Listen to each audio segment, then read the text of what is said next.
Disney stock is something interesting to look at because on the one side you've got a worldwide brand that is still loved by most folks. Let's be honest, right? This is one of the most known and loved brands on this planet and has been so for quite a long time.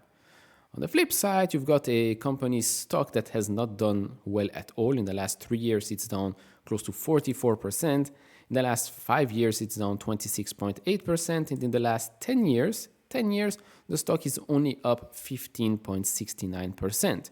Has a market cap of $170.7 billion and a forward PE of 18.4 times.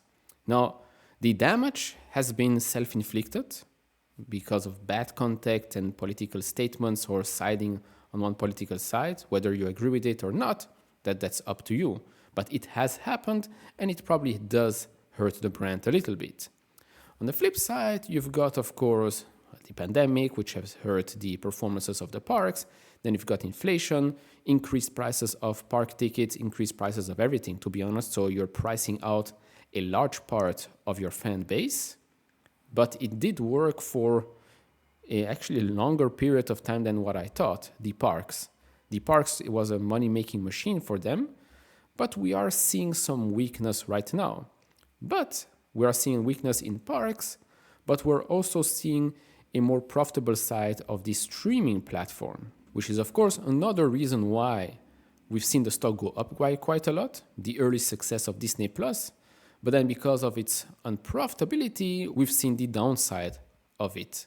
So yeah, it's quite interesting to see what will happen with Disney in the years ahead.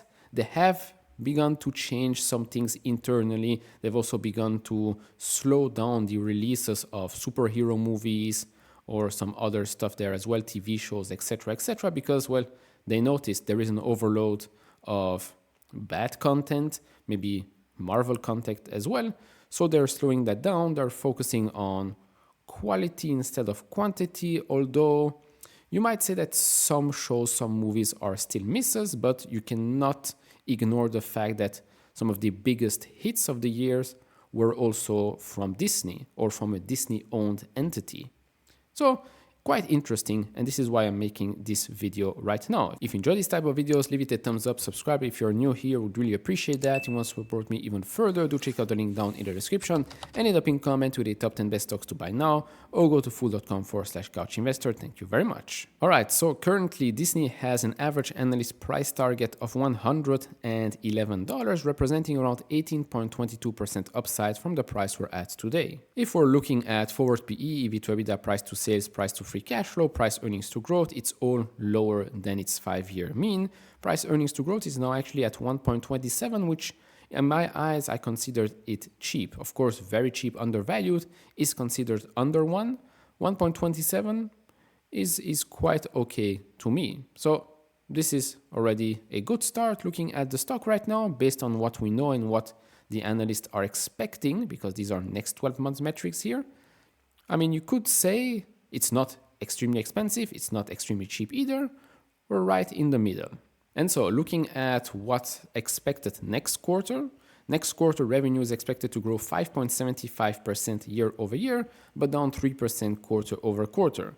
With regards to free cash flow, they did not update the numbers, so we're still expecting $8 billion in free cash flow for the year. Their fiscal year is now ending, well, has ended at the time of making this video. Then, as always, I have to reiterate, when you're looking for projections, EPS, revenue, growth rate, etc., yes, Yahoo Finance provides those numbers. It's not always up to date. So I usually go and look at other websites as well and see which number makes more sense because it appears on various websites. Now, looking at free cash flow in the last 12 months is around $8 billion. Now, if you look at free cash flow 24, 25, 26, the expectations, you see an annual growth rate of 7.35%. If we're looking at revenue is expected to grow 2.6% in 2024, 4.4% 25, and 4.5% in 2026. Now diving a little bit deeper into Disney's business, looking at gross profit and gross profit margin. Of course, we've seen that dip from the pandemic, huge dip there, but since then, big reacceleration and we're actually at, all-time highs if we look at gross profit in the last 12 months. And we see also a nice recovery in the last couple of quarters on a gross profit margin basis, sitting just above 35%. Now, of course, previously we were much higher, but previously there was no streaming business. Now, diving even deeper, looking at the business segments. So we've got entertainment revenue, sports revenue, and experience revenue. Unfortunately, this is their new style of reporting, so we don't really have previous historical data. I mean, you can go and do that yourself, but here on FinChat, we do not have that. But you can see that, of course, experience revenue has recovered quite quickly after the pandemic, with more and more parks reopening, prices going higher as well, so revenue has accelerated and has recovered. As for the entertainment revenue, that was basically flat to down-ish in the last couple of quarters, and the sports revenue basically flat. As for operating income, we know that the experiences side of the business is the most profitable one. Then we can see that entertainment, which is the blue one here, is growing and growing quite fast. As for the sports one, grew at a compound annual growth rate of around 4.72%. Now looking at the subscribers, so the blue one is the global Disney Plus paid subscribers. Of course, since Q3 2020, it has grown quite nicely at a compound annual growth rate of 21.67%, but it has peaked. It has peaked here in Q3 2022. Since then, it has come down. We've seen a slow recovery from the lows here back in Q2 2023, but it's not like it has been recovering extremely quickly in the last couple of quarters. Looking at Disney Plus core paid subscribers, that continues to go up by 18.31% compound annual growth rate, that is. As for ESPN Plus paid subscribers, since Q3 2020 has grown 141% overall. Total Hulu paid subscribers has grown by close to 40% since that same quarter. Now, looking at what the analysts are expecting for the coming 4 years, we can see that the average year-over-year growth for EPS is around 12.8%. If we look at revenue, here we can go out up until 2030. The growth rate is much lower, revenue growing 3%. Now, more recently, we did get some extra comments from the advertising side of things, which of course should improve the profitability of the streaming network. Plus, we also got some comments from some analysts on the quarter, which they saw some weakness.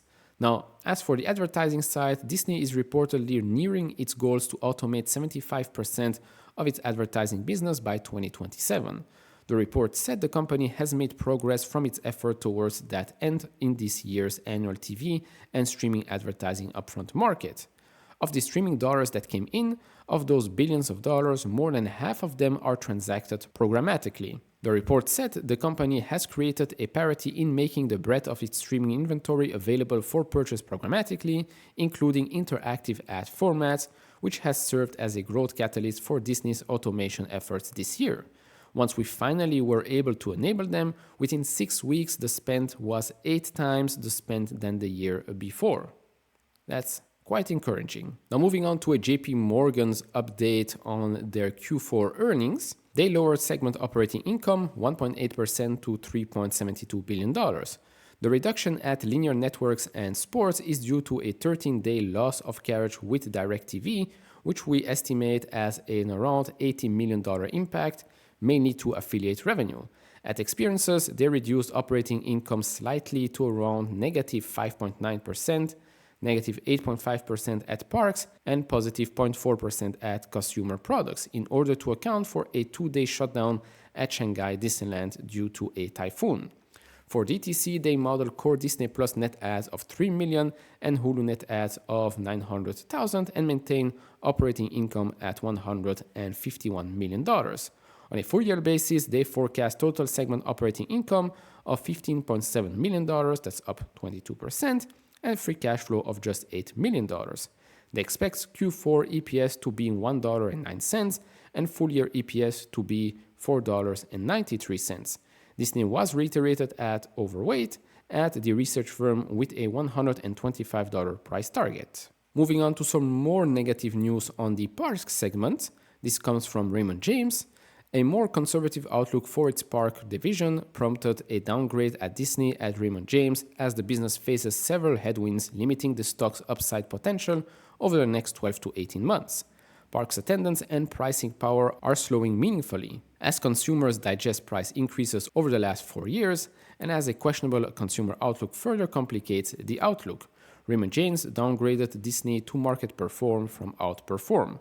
Disney parks also face another major headwind next summer with the opening of Universal's Epic Universe Park in Orlando, which will significantly increase potential competition in Disney's largest market. We view parks growth as the most important and critical factor for Disney stock and find stock outperformance likely to be difficult until parks improve. I actually agree with this, but yeah, you never know. You never know what might happen.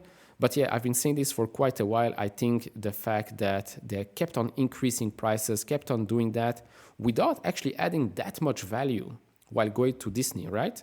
Yes, in the coming years, we are going to see some new segments in the parks.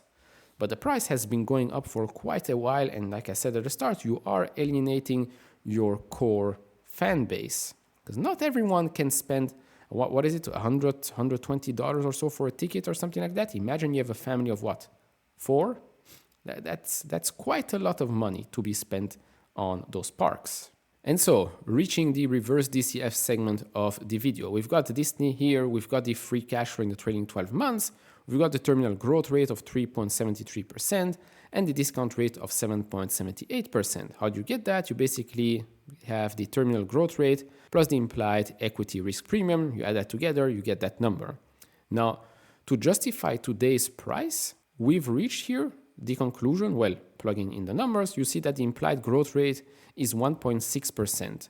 Has to grow at 1.6% for 10 years to justify today's price. Now we've seen before, well, it's not in the next 10 years, but for the next couple of years, free cash flow is expected to grow faster than this. We've seen that EPS is also expected to grow faster than this. So I would say it's safe to say that Disney right now is undervalued based on the numbers that we've got today, because 1.6%, that's the implied growth rate. It's really not that much for everything that we've just seen with Disney. Now, of course, you can add some extra risk here, which will increase the discount rate, which of course will make the implied growth rate have to go up to justify today's price. But just basing ourselves off what the market is telling us, I can conclude that it is undervalued today based on this. What do you think? Let me know down in the comment section below. Then we can play around with forward PEs. We've done that in previous videos. You know I prefer the other method, but since some of you like this one as well, let's do the exercise here. EPS for 2024, $4.95. We've seen the growth rate up until 2028 will reach $7.79. And so if we put a forward PE of 30 or of 25, of 20 or 15, you get this amount of upside. Now remember, the current forward PE sits at 18.4 times. So yeah, maybe you should be looking at those two scenarios right here, 24 to 66% upside from the price we're at today. Now, if we look at scenario number 2 and we apply a growth rate of just 7%, which is what free cash flow is expected to grow at, but that's just in the next 2 years, not the next 4 years like EPS, like we've seen. But let's just look at this scenario right here, 7%. And so you get these numbers right here. Again, since the current forward PE sits at 18.4 times, and here the growth rate is just 7%, then yeah, maybe again, it's better to just look at those two numbers here representing 3 to 38% upside from the price we're at today. Of course, you can play around with those numbers. You can say, oh, actually, I want maybe a higher growth rate because you think it's going to grow higher. Or maybe you can just say, oh, actually, I prefer this one right here. And since we've seen that free cash flow is expected to grow, 7%, maybe let's plug in 7% right here. What does that tell us? Well, it tells us that there is 55, close to 56% upside from the price we're at today, purely basing ourselves from the numbers we've seen, the expectations, what the market tells us, what analysts are expecting. Of course, what we've seen for free cash flow is just up until 2026, not for the next 10 years. So you want to be maybe a little bit more conservative. So let's say 4%, meaning that, well, we've got 22% upside from the price we're at today using this method right here. So that's about it for me in this video. What do you think? Undervalued, fair value, not worth it? Let me know down in the comment section below. Like, subscribe, do all of that, and I'll see you all in the next one. Bye-bye.